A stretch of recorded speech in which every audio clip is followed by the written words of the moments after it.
Sizni popa qismingiz bor, lekin pastga tushgan, uprugi chiroyli turmaydi. Uni katta qilishni xohlamaysiz, lekin chiqarib uprugi chiroyli tarang holatga keltirishni xohlaysiz. Mana sizga eng zo'r упражнение. Tekis o'tiramiz, qo'llar qanaqa udobni bo'lsa qo'yamiz, oyoqlarni orqa qismini bir-biriga tekkizamiz, tizzalarni ochamiz. Именно popa bilan qattiq напрягать qilib orqaga tushiramiz va turamiz. Ya'ni turganda popani jimать qilamiz.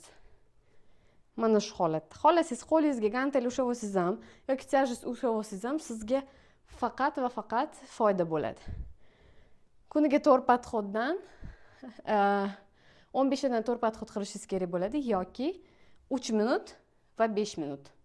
Qila olsangiz 3 minut, sразу boshlaganda qila olmasangiz, qila olsangiz 5 minut, qila olmasangiz 3 minut, lekin bitta boshlaganda to'xtashingiz kerak bo'ladi. Mana shu holatda osankangizni, spinangizni tekis ushlagan holatda faqat popani o'zi bilan harakatlantiramiz. Albatta sinab ko'ring va kommentariylarda direktda rezultatlaringiz bilan ulashing.